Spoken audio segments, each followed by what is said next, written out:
As we approach Veterans Day, what a blessing it is to be able to sit down with a hero, not only a man of valor when it comes to his service to the United States, but also a hero of the faith as well, a scholar, a warrior, a teacher, a servant. Lieutenant Commander Ali Ghaffari is a Navy F-18 Hornet fighter pilot, combat veteran, as well as a recently retired faculty member of the United States Naval Academy. But wait, there's more. He is also a former atheist, current headmaster of the very Catholic K through 8 school, Divine Mercy Academy in the Severna Park, Maryland area, and so much more we will get to. Cannot wait to dig into the story of Lieutenant Commander Ali Ghaffari. Welcome to the show. Thank you, Brooke. So good to be here.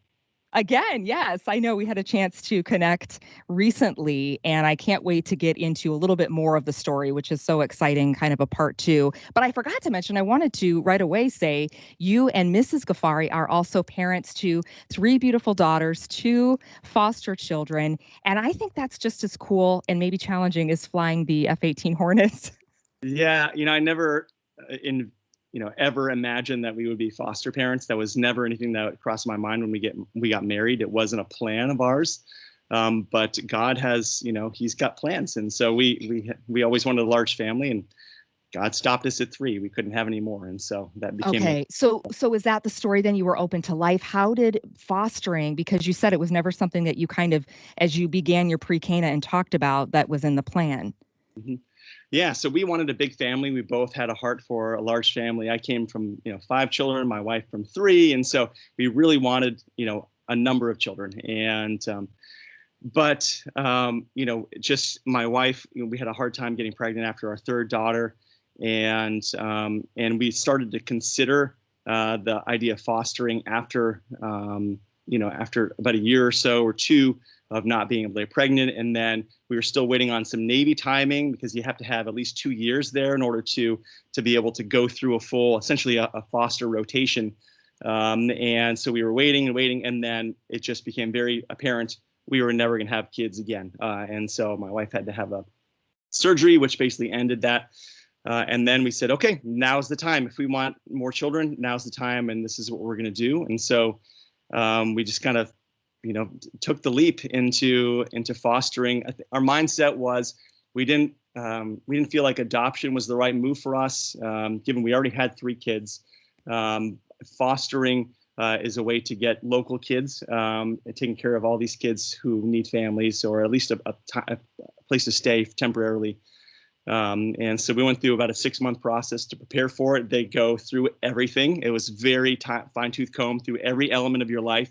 Your history, and then we just waited, and we waited, and we waited, and we waited, and then it was, I think it was July 16th of 2 years ago.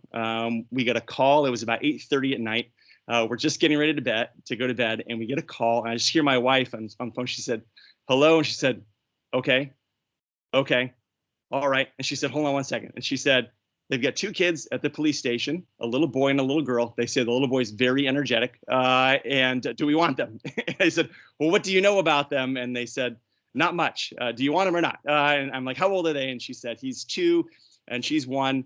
And I said, all right, let's do it. And so we freaked out, and my wife ran to the store to get some car seats. I ran to get the bedrooms ready. My daughters were really excited. They were getting, pillows and pillowcases and clothes and diapers. And so we cleared everything out. And then the kids arrived about 10:30, 11 o'clock at night that evening. And they reeked of urine and cigarette smoke. The little girl was a year old.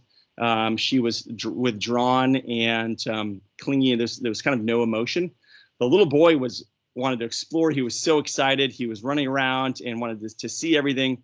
We bathed them. There was a lot of crying in the bathing, and then we tried to get him some food and then off to bed. And that first evening was really difficult. So the little boy, he wanted to get up and he wanted to play. And I said, no, it's time for bed. And so I closed the door and I shut the light off, and then he lost his mind. He went full Gollum and just started throwing things at me and screaming.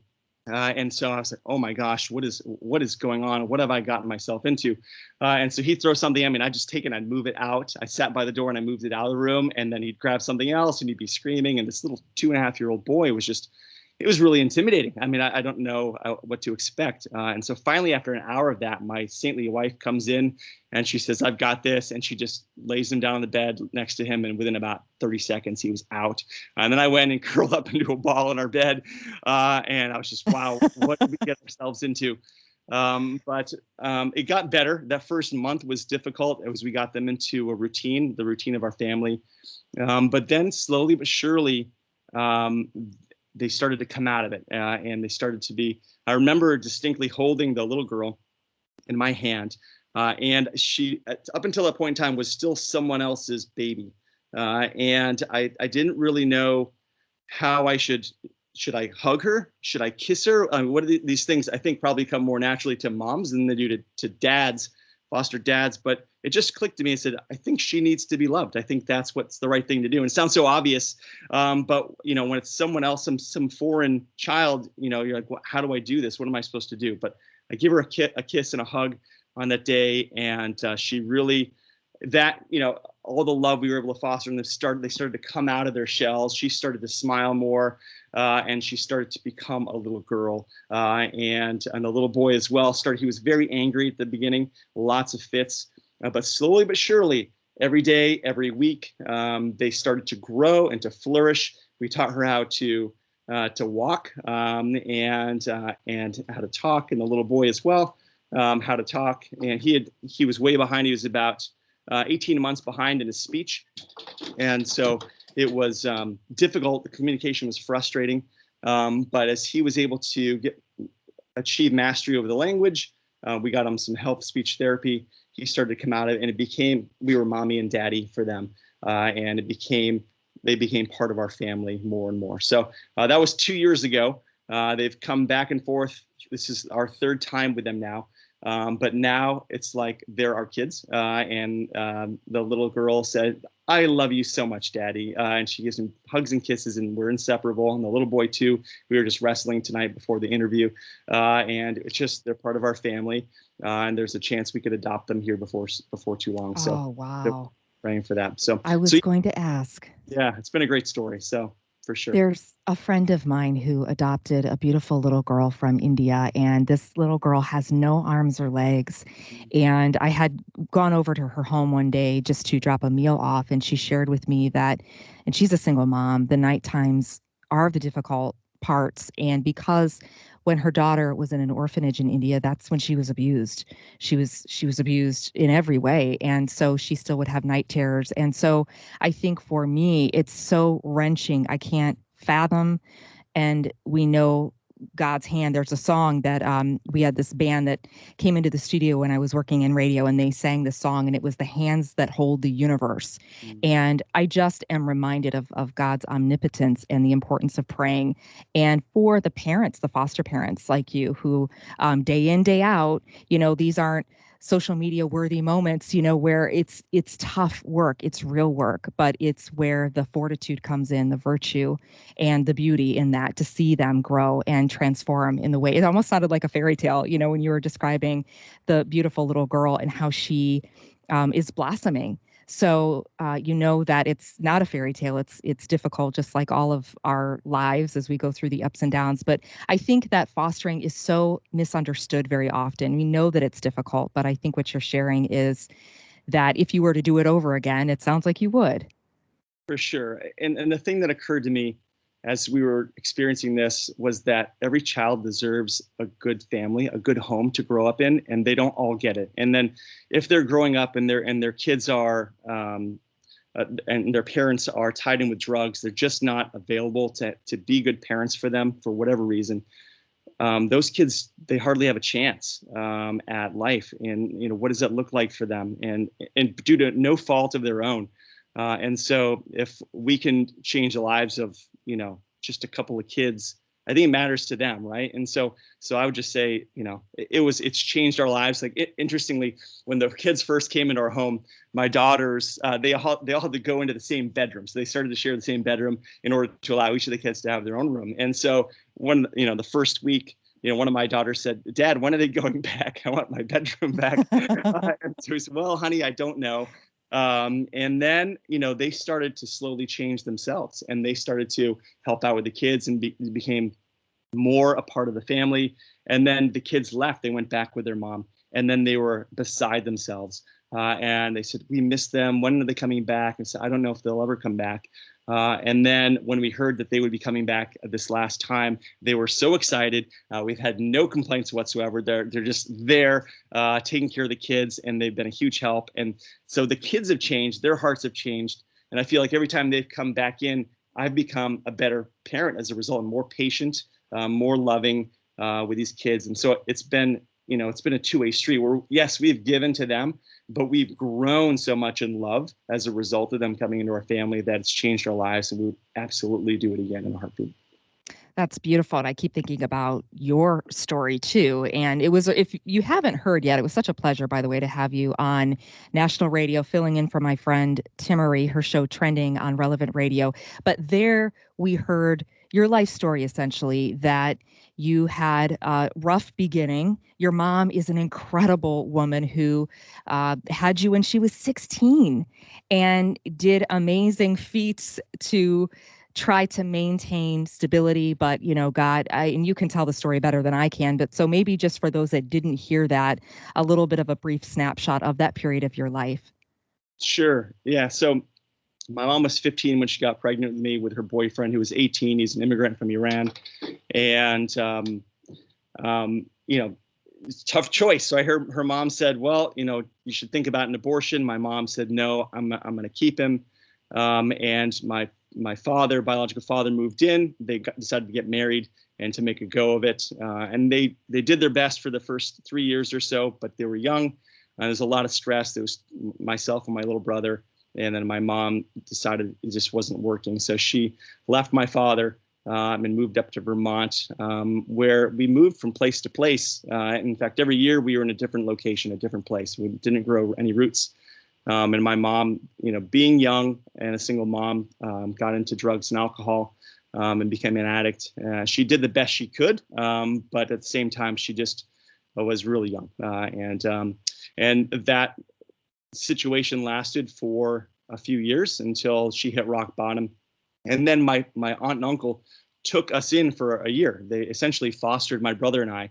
And so that's been in the back of my mind, where I think about, where would my brother and I be if my aunt and uncle didn't take us into their home for that year? And was it inconvenient for them? Yeah, I'm sure it was. Was it hard for them? Yeah. But they did it out of pure love for us and to help my mom. And so my mom was able to get on her feet and then come out of rehab, a new woman. There she got a good job, and she met a good man, my stepdad, who became my stepdad. And then they started a life together. They got married, and we went back to it with my mom, and life turned around at that point in time. So it was a good story. And then, my mom was, a stay-at-home mom for a lot of those times, kind of figuring out what she wanted to do with her life. She was so young when she was a mom. But the great news at the end of the story is she achieved her dream of becoming a nurse just about 2 years ago. She finished nursing school, and she's now a travel nurse in Arizona, and she's doing a great job, and she's just a natural at it, and she's doing amazing work out there for the patients. And so I'm very proud of her. She's a strong, amazing woman. So she's a model for me for love, unconditional love for others. So she's amazing.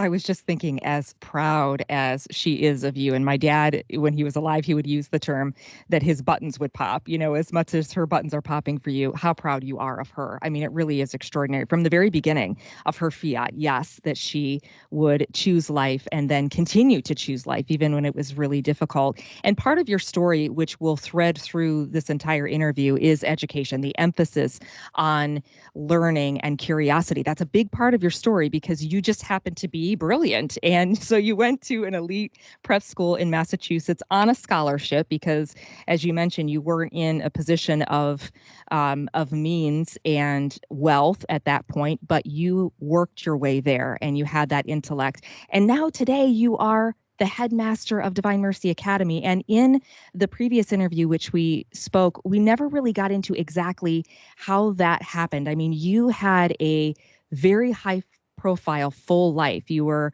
at the Naval Academy, you're teaching leadership, you've flown all over the world on missions. What made you want to open a Catholic school? That doesn't seem super high profile like the life you were living. So how did that call come in? Yeah. So I'm a convert to the faith, which we haven't talked about yet in this interview. And so the faith for me is that pearl of great price. And so, I lived a life, a worldly life before I came into the church, and I was so unhappy. All I wanted to do was be happy. And I was trying to find it in all those ways that society says, this is where happiness is. This is where happiness is. And I was looking there and I was never finding it. And look, you think you have the keys because you had wealthy friends, you had the best teachers and professors, and that you would think that the world was open to you, and yet you were miserable. Absolutely, for sure. And it was only the last resort for me. It was God was my last resort. It was only coming to, okay, I've tried everything else. I've exhausted it all. God, I'm going to give God a try. And through the impact of two incredible mentors of mine who brought me to faith, I discovered that the faith was so beautiful, and that's the source of our happiness and our joy. And I wanted that for my children. And I know it's harder for people who are born into the faith than it is for converts to kind of realize what they have. And so I'm very aware of my daughters. I didn't want them to take the faith for granted. And I wanted them to be saints above all things, because I know that's the best thing for them. And so as we moved around in the military, we're at different schools, every couple of years. We came to Annapolis area, and we put our kids in the local Catholic school. And I just wasn't happy with it. I just felt like, the emphasis was not on sanctity and becoming saints. And so around that time, sorry, my little guy just ran in. So around there he is. He's making a cameo. Yeah. So around that time, we'd heard about classical education. And one of the things that I didn't really hit on was that the classics made a major impact on my life and my conversion. So as Plato and Aristotle had, and reading the other, early philosophers had made a major impact on me and my conversion into the faith. And so hearing about this classical education, how kids could have it, I felt, gosh, I wish I'd had this when I was a kid, and I want it for my daughters so that they understand the beauty. And school is not just something that they do. They just kind of check the boxes and then they're off. And so I heard about this and I said, gosh, I want that for my kids. But there was nothing around here that would offer them that on a full-time basis. There was a 2-day-a-week tutorial, which is outstanding. And then the kind of champion Catholic classical school, St. Jerome's Academy in Hyattsville, Maryland, was about an hour away. It was too far for us to drive back and forth every day. And so after some discernment, came to the idea I need to start one. And so gathered some families in the area who were interested in joining. And then we just started the long road to getting a school off the ground out of nothing. And it took us a year, but we opened up with 4 teachers and 19 kids. And we're now in our 3rd year, and we have 16 teachers and 88 kids. And so here we are, 3 years later. It's so important. I think now we are awakened to some of the agendas that maybe we didn't realize before. And that's just across the board. And I had a great conversation with my friend, Brother John Michael Paul, the other day. And we were talking about this exact thing and the prayer for our children to be awakened in thought, that they're not just a brain, but the whole person. And he said, we're not just a battery in a machine where we're supposed to get filled with the information, go out and then slave away the rest of our life and do the job. And we need to be fully alive. And it was really interesting because we were watching a BBC miniseries. It's called The Century of the Self. And in one of the episodes, it's called Happiness Machines.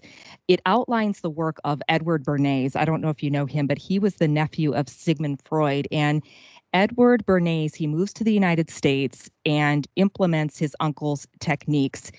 And he is a master at it. So he has the ability to persuade the masses on everything from consumerism to politics. And he is actually credited with creating the profession public relations. So it's really fascinating, from how women first were enticed into smoking to, again, politicians. And it's one of the words that was used was engineered consent, that our consent is engineered through manipulation. And it goes to Edward Bernays. Now, he was an anti-communist. I mean, so it's interesting because on one hand, it was like, this is diabolical. And then on the other hand, he did in some ways use it for good. But as Catholics, the point I'm making is that we value logic and objective truth and thought. And that's why I think classical education is so critical, because it's the best tool that we have to fortify our minds to not be manipulated. And I know you've done extensive research. There is manipulation even in the systems of education. So I guess your thought on that. Yeah, absolutely.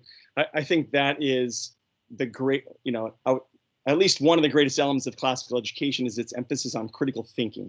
And the common question in classical education is why? Why is that? And you should hear, if it's done right, the question why going over and over again.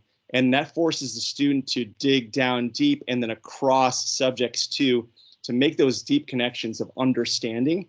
When I went to school, and maybe you as well, it was just memorize, regurgitate, and move on, right? That's it. And then you move on, then you dump it, and you flush the knowledge, and you're moving on. That is the opposite of classical education. Classical education is, why does this happen? And it capitalizes on the curiosity. So the knowledge is it's so deep.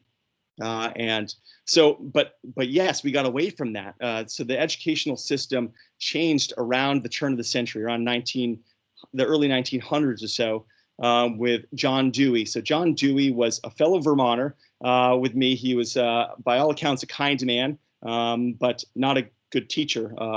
By accounts up there, he taught at Charlotte Elementary School, which was not far from where I grew up. But John Dewey was a socialist, and he wanted to foster conditions for socialist revolution through our educational system.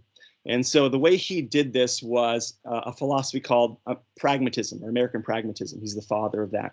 And so the idea was that we wanted so the American experiment has failed, right? Democracy is a failure. What we need to do is we need to replace this individualistic society, which is inherently unfair, with one that's fair for everybody across the board. It doesn't matter who you are. Everyone is treated exactly the same. And so how are we going to do that? We're going to create a society, according to Dewey, where everyone gets they're prepared for being members of this one massive community, essentially communism, right? Where we're all coming together, we're workers, and we're going to work together. In order to get that, though, we need to separate them from their families. We need to reduce their understanding of history. We need to reduce the idea of virtue and morality. We need to get rid of all of this stuff because that stuff's all getting in the way of us creating these people who don't think for themselves, because we don't want that. That leads to individualism, right? We want everyone to just rely on the government because the government knows best. And so we're going to have them rely on the government, and then we're going to create our utopia based off of that. And so the idea was, hey, pragmatically, what is, the education is focused on just what's utilitarian. Like, what do you need to get a good job, to maybe just to get to college, to get a job, and then become a worker for society. And so that was the focus away from the classical methodology, which was, what is the big questions? Why are we here? What are we supposed to do? What does a good life look like? And so it transitioned from gazing on God and the heights to gazing on how can I make money? And so that transformation, and then the idea that you can try to create a utopia out of that, is completely against who we are as human beings, right? It doesn't take into consideration God, because Dewey was an atheist, or a very liberal Christian, if you want to give him the benefit of the doubt.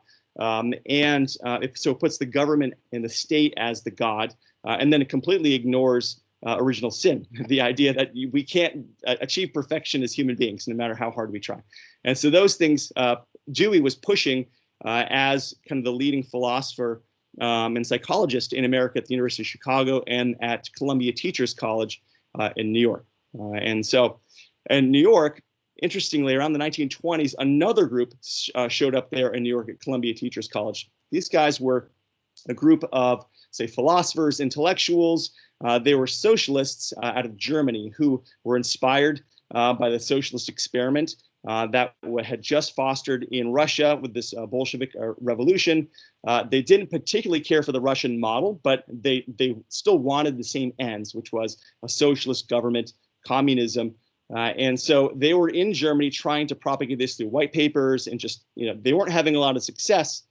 They were Jewish, and when Hitler came to power, they had to leave because of, for obvious reasons. So they left. They came over to New York, where they met up with Dewey's followers. Dewey, I think, as I understand, Dewey never actually met them, although his followers were intermingled with them. They didn't always see eye to eye, but their ends were the same, and that was to create a Marxist society here in America through the educational system. So they came into Columbia Teachers College, which was the premier teachers college in the country. So at one point in time, over a third of all education leaders went through that school.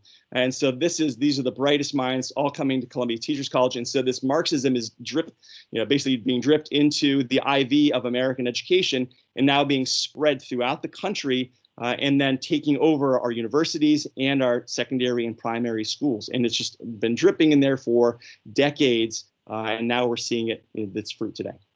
And I know you said one of the ideologies of that time was critical theory. Yes. So this is not new. No. So the Frankfurt School is often also called critical theory. They're essentially synonymous. So the critical theory idea that they had was, if we look, and it goes back to Marxism. So the idea of Marxism is we look at through a filter, and that filter is the world is filled with haves and have-nots.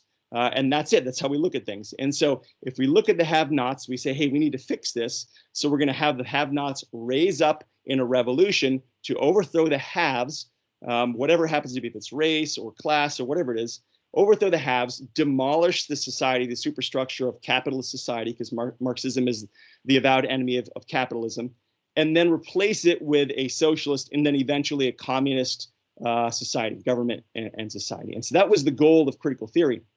So here, fast forward to today, we see critical race theory. So what is the purpose of critical race theory? It is to deliberately pit races against one another within America, to create division, to create conflict, to then sweep aside the democratic structures within America and replace it with a socialist communist government. So that's exactly what they're trying to do with that. But most people have no idea that that's what's going on. They're just kind of caught up in this.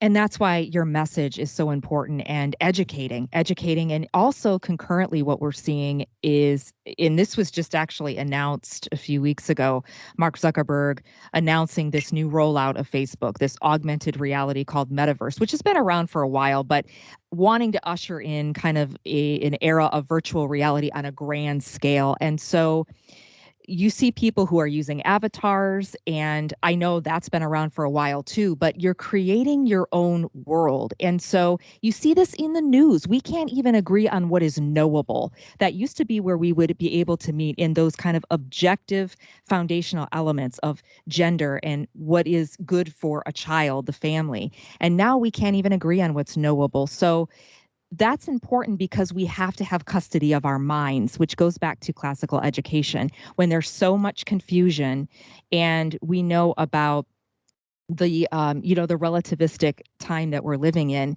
And so that's why that classical education in the Catholic tradition, I think, is absolutely crucial to value logic, objective truth. And that is the antithesis, I think, of CRT and of what is happening. And so I guess that's the question, is for parents who have children in school, they're uncomfortable. Is it something that we can bring forth at home? Is it time to pull our kids? Is it time to start our own schools like you did? Yeah, absolutely. And I think I just go back a little bit, and I'd say that one of the hallmarks of Marxism is that there is no objective truth, and it does not exist. And then the hallmarks of classical education is that truth exists, right? And God is truth. And so I would say, the classical education is the antidote to what's going on right now. And to answer your most recent question, yes, it's past time to bring our kids out of the school, out of our public schools.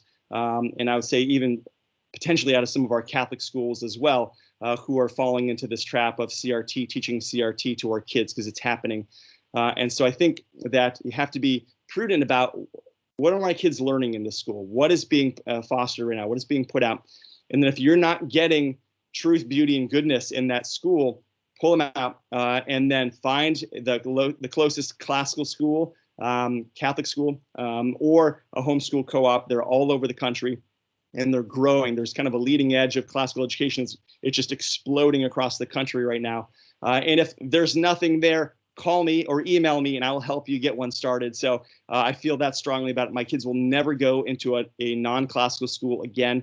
That is the way it's going to be for them because it's so different. It's so beautiful. The kids are happy. They love being at school. They're learning amazing things. There's the world, the stories that they're reading, like Robin Hood.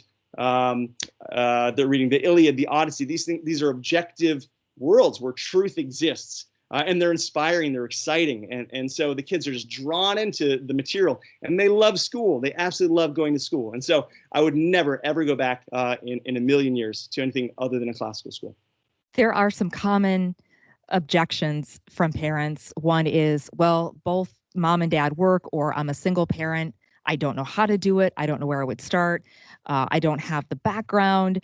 I guess any response to that, because I think there's a lot of fear attached to making a change. And you are someone who has faced fear in pretty much every domain of life. So I think that as Catholics too, we have to remember to embrace courage. That's a big part of it. And that looks different. It might not be a bloody martyrdom. It might be choosing to change our life in a way that will foster that.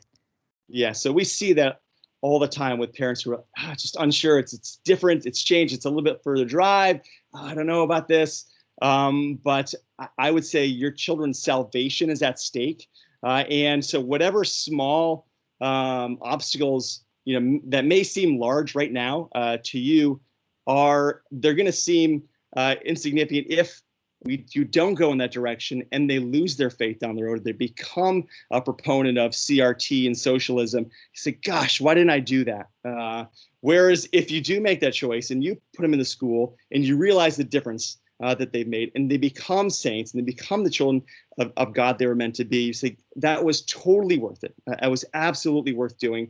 And so really the question is, where do you want your kids to be at the end of their lives? Do you want them to be in heaven or not? And I don't want to oversimplify it to say that they can't go to heaven if they go to public school, or they'll never go to heaven if they go to just a normal Catholic school that's a lot like our public schools. I'm just saying, if you want them to have the best opportunity to have that foundation of truth, beauty, goodness, virtue, morality, the steeped in the faith, to have it all attractive, give them the best chance that you can. And that's in a classical school. Yeah, I am homeschooling, actually, our youngest son, Gus, this year. And one of the unit studies that we did was on Noah Webster. And I just keep thinking, if you admire someone through history, chances are they probably had a classical education. And you look at, obviously, Shakespeare, but also Galileo, and just that they grew up on understanding the importance of philosophy and oration. And Noah Webster. So we were doing a study on Noah Webster, and many people might not know that he was a great statesman and a scholar. It took him 20 years to write the American Dictionary. And so what we did is we looked at his blueback speller, and everything was attached to the virtues. He actually has a book that fosters virtues for young people. And so the definition of sin and marriage, if you look at his blueback speller to today's dictionary, the definitions are somewhat similar, but not nearly as replete with scripture and virtue that he put in there. And this is all lost. I mean, it's almost thrusting us back into the dark ages that we've lost that. Another quick thing to mention, my oldest, my son who's a senior, he's in a school where the teacher took it upon himself. By the way, this teacher loves the founding fathers. He's a really strong Catholic man. And he said, I want to start something called the Gentleman's Club. And so he also happens to be a tailor. So he took these young boys and he measured their arms and their necks. And he's teaching them, how a man should wear a suit, how a man should dress. He gave them the St. George chaplet and how to pray. And I just thought, if every school had a teacher, because we could say that too, but he really looks up to Mr. Anderson. I'll give him a shout out. But again, it's that truth, beauty, goodness to teach a young man how to embrace being a gentleman, how to shave with a straight razor, and the importance of virtue.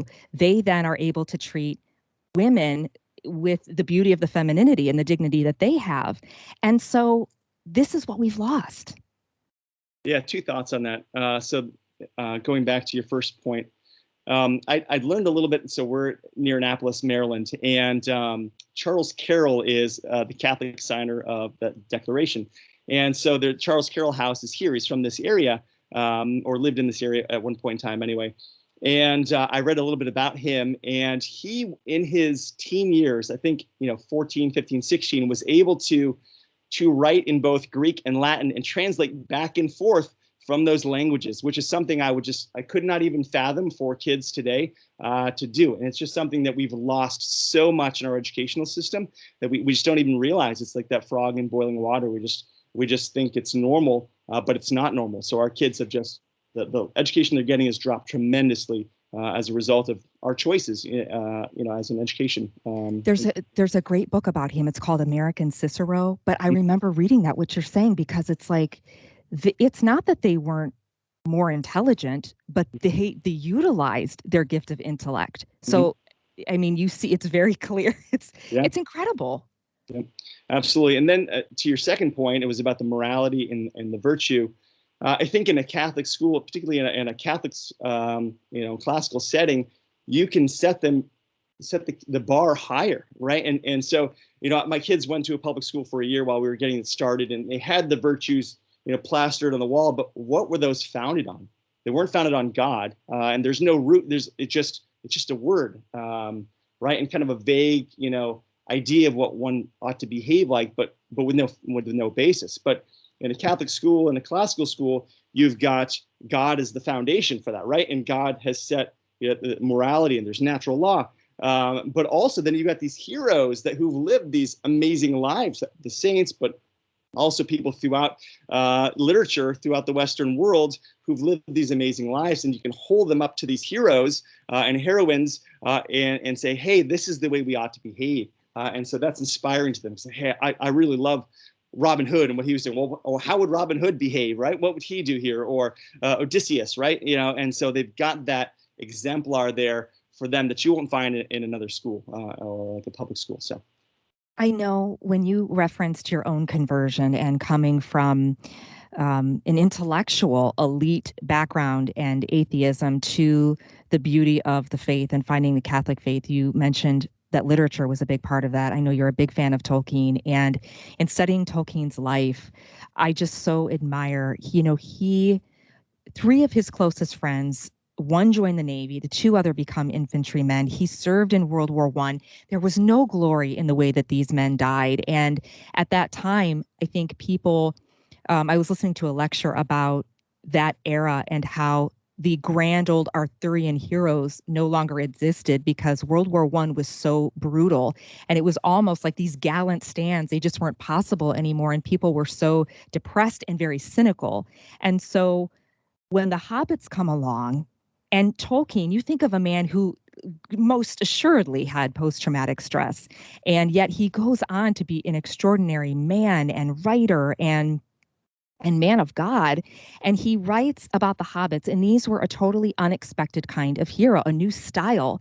And the style of the hobbit was that the courage was shown in conquering his own fear, moral courage, the courage to endure, the courage to never quit.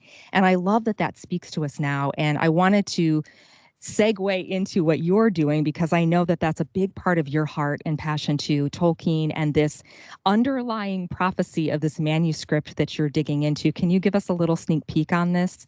Yeah, for sure. And I actually want to go back a little bit into Tolkien's child, because I think it marries up with what we've been talking about today. So if you're not aware, Jared Tolkien's father died when he was about 2 or 3 years old. And then his mom died when he was 12. And then he was raised by a priest, and Father Francis Morgan. And so he was raised by a priest in this Birmingham oratory, which were all these men who had known John Henry Newman, Cardinal John Henry Newman. And so he was inspired every day by these men who had given their lives and had known Cardinal Newman. And in fact, interestingly, his mom came into the church. She became Catholic. as a result, in the church that was founded by John Henry Newman, they lived right next to Newman's grave at one point in time. And so there's this element of Cardinal Newman that's, infused throughout. And Newman was a huge proponent of classical education. And so that was the education. He started a school there, and the kids there at the oratory had a classical education. But one of the things that Newman loved was scholasticism. And during that time, Pope Leo XIII had set an encyclical called Aeterni Patris, which was a call to the church and the schools to come back to scholastic education and scholastic philosophy. And because we had gone away from it, and the ills of modernism were starting to ravage the church. And so Tolkien was very much inspired by the scholasticism. We know that he had Father Morgan's Latin version of the Summa Theologica with his notes in the margins.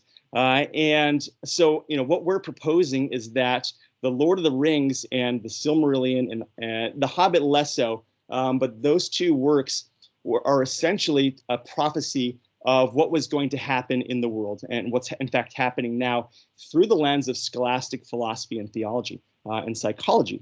And so all of these things are encoded within there, and it comes across as just a fun story, kind of a light story, but it is infused with the Summa Theologica. And my co-author Paul, he had discovered all of this years ago, and I was slow to believe him. I said, maybe not, I don't know. But I'm going on and I'm being a good friend. And one of the things I like doing is I like helping friends, their dreams come true. And I said, all right, I'll write this book with you, and I'll be he'd send me essays and I'd include them. And then I had to find for myself. And I finally, after doing this for several years, I Googled, Tolkien and scholasticism. And sure enough, this thesis popped up, a fairly recent thesis about 3 or 4 years ago, where a student or a doctoral student goes into how back in the Silmarillion, it marries up beautifully with the Summa Theologica. And so for me, that was confirmation that Paul was on the right track for that. So it was amazing. That is like a holy Catholic Sherlock Holmes, brilliant discovery. That is so. Is this in the works? This is really exciting. It is, yeah. So our manuscript is about finished. We're polishing it off now, and we're getting ready to take it to some publishers. And so we're very excited about it. We think it's overdue, but it directly addresses what's going on in the world now, and that Tolkien could see this back in his time, and he knew what was going on, but he had to disguise it in a prophecy, because if he had published it more plainly, say like a C.S. Lewis type, very surface level, it would have just been blown to bits by the Dons at Oxford. But in fact, he said that allegory for him, and I think he was thinking about Lewis, his friend Lewis, when he was saying this, was detrimental to the message you're trying to get across. And so for him, the telling of a story or fairy tale, the purpose of that was to bring forth truth and, in fact, get past our natural human barriers that we have. And so the story gets underneath the wall or over the wall, sneaks in behind the enemy lines that we put up for ourselves, and just gets to our hearts and our souls, and then just kind of seeps in there. And then so he's sneaking that beauty of the Catholic faith into all of our hearts and minds. He's kind of let it sit there all around the world right now, where people are like, gosh, I wonder what that's about. It's so inspiring. It's so beautiful, but I can't put my finger on it. But he did that on purpose. And we think we've got the key to unlock that for readers to choose our book. So we're really excited about it. It's my heart is racing just hearing about it. I'm thinking, Peter Jackson, he had no idea, all the people that their lives, and you look at Shakespeare, because I think a lot of scholars agree that he was Catholic, and the codes that he puts in there, into his writings, and obviously great artists do this, where there's keys and messages. And this is no Dan Brown thing, though. I mean, this is really extraordinary and beautiful. And I please follow up, please, if you, and when you get this published, please follow up, because I think you're right. The timing of it also is providential, which is pretty beautiful. I wanted to ask you before we close, it seems like we never have enough time. There are So you're such an amazing, it's no platitude, but truly such an amazing example because of the walk you walk and the masculinity I think that you have to offer in your witness of, great intellect. You have achieved great things, but you also realize it's the soul. And that's what you talked about in the beginning of the interview. You want to make sure that your children get to heaven, your wife, your family. And so for the parents who are struggling with their kids, their teenage boys, sons, there's so many. We always receive feedback about the gender issues and how do I help my son? He's with a group of friends, and it's usually the girls actually that their friend that thinks she's a lesbian or just non-binary, and the confusion that is so rampant and the because we can't ask our parents really how they handled this. These are unprecedented challenges to a degree.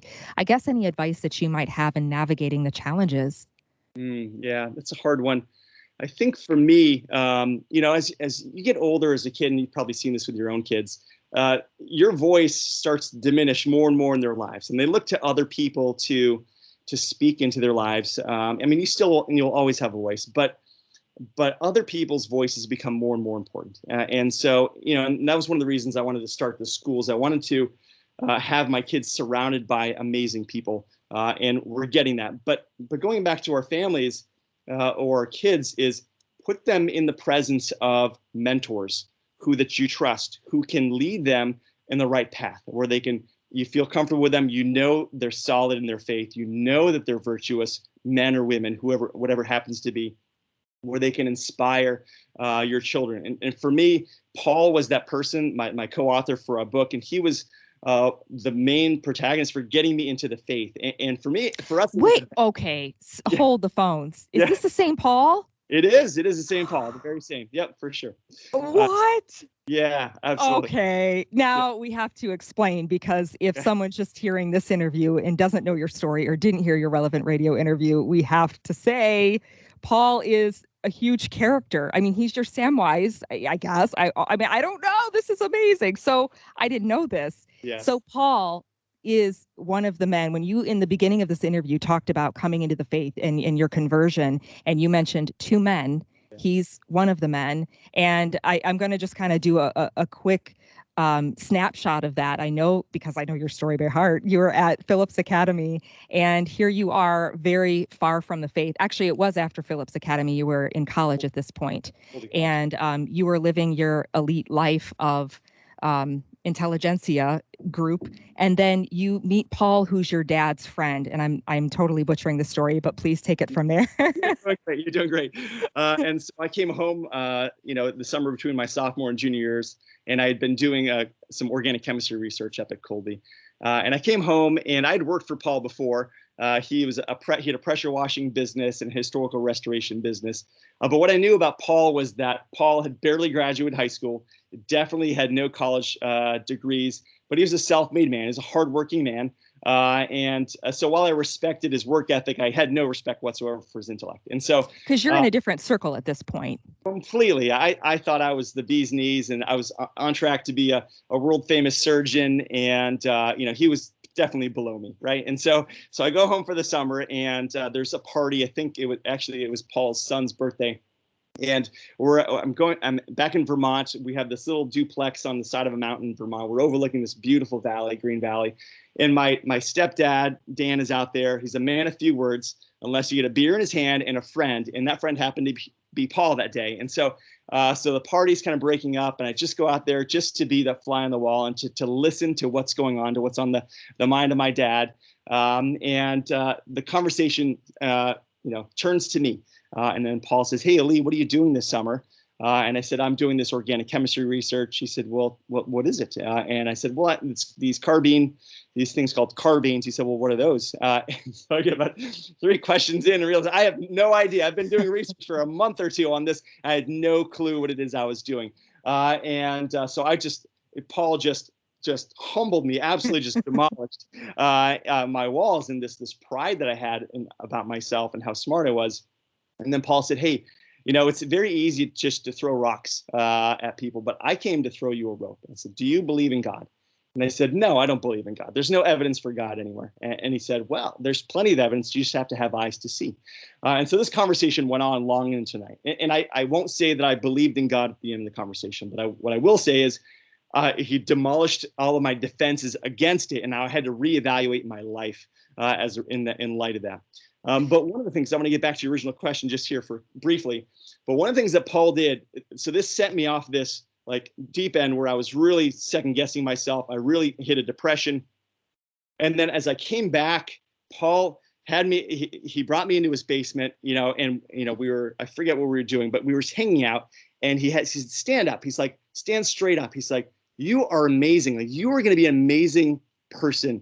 So you're going to do amazing things in your life. All right. And so for me, like, I had felt so low and so depressed at the point in time, but to have somebody who I admired invest in me and believe in me was so powerful at the time.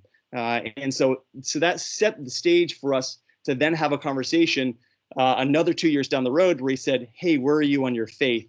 And I said, well, I'm thinking about looking at all the churches in town and going to the one I like the best.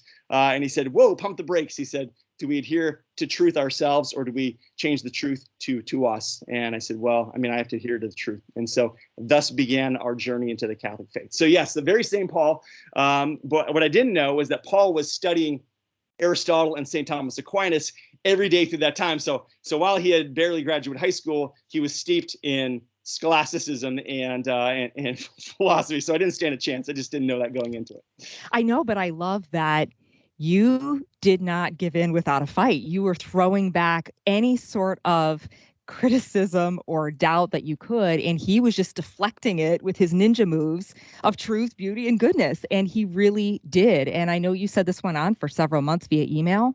Yes. Yeah. So from that one email, we went back and forth and back and forth. And every time he would answer all the things I had against the Catholic Church, because I was determined I was not going to become Catholic. If I was going to do anything Christian, I was going to be a Methodist like the rest of my family. But so I was going to undermine Paul. I was going to pull the rug out from under him by learning his faith better than him.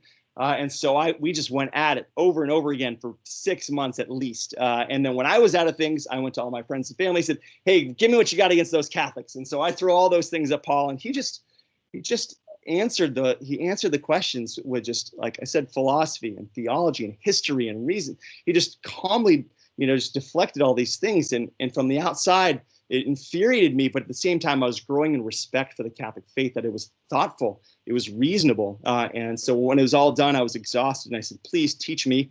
And we started with Plato, Socrates, Aristotle, and then worked our way through the Church Fathers and up through Augustine, St. Thomas Aquinas, Hilaire Belloc, G.K. Chesterton, and on. So Newman, Tolkien. So you mentioned the Methodist faith, and before you go, I just have to touch on this because I think it's another extraordinary, beautiful grace of your story. Your dad, your biological dad, wasn't Methodist. He, you said, was from Iran, an immigrant. And where is he today in terms of his faith? Yeah, so he married. So when my parents got divorced, he married a woman who was Catholic, but because he was divorced, they went to an Anglican church for a while. But he was a hard worker, and he just works all the time. And so he'd work on Sunday, so he would never go to church and whatnot. But I invited him. Part of my conversion of heart was through a retreat called the ACTS retreat, which stands for Adoration, Community, Theology, and Service. And it's huge in Texas, and it's kind of a Curcio type of retreat. And so I invited my father out onto that retreat with me. And there at the retreat, I had the opportunity to wash my father's feet and wash his feet and just kiss his feet and say, thank you, I love you. And he wept. And then at the end of it, he said, I met Jesus Christ for the first time today. And so he is Catholic today. He and his wife are fully practicing Catholics, and he has a deep prayer life. So good news story there. So, wow, I'm almost speechless, which never happened.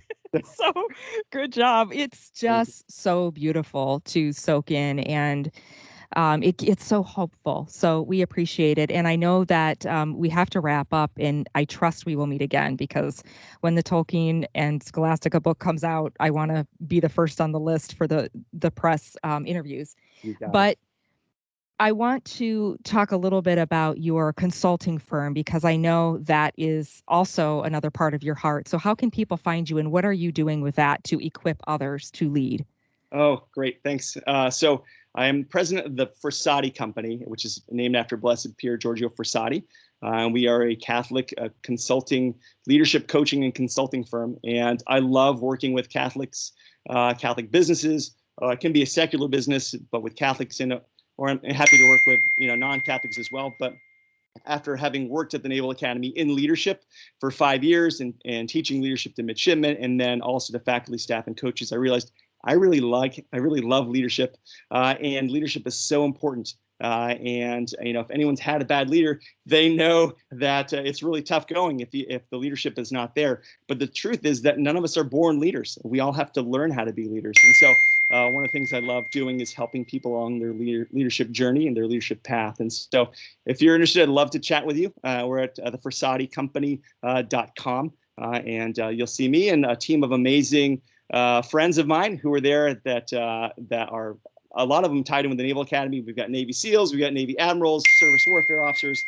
We've got the whole gamut. We've got some Marines, and then we've got some just non-military folks there too. So all phenomenal people deep in their faith who love leadership and love helping others. So thanks. And also open for admission at Divine Mercy Academy, right? If we're in Maryland and want to send our kids. Please do. We'd love to have you. God bless you. Thank you for your time. We wish you a blessed Veterans Day. Thank you for your service. Thank you for all you do, not just for our country as a citizen, but also for our church. Our citizenship is in heaven. And just to hear how on fire you are, it gives us great enthusiasm and gratitude. Thank you so much. Thank you, Brooke. I had fun. It's a good time. Thank you. Okay. Oh, man, that was fantastic. Let me hit my stop button.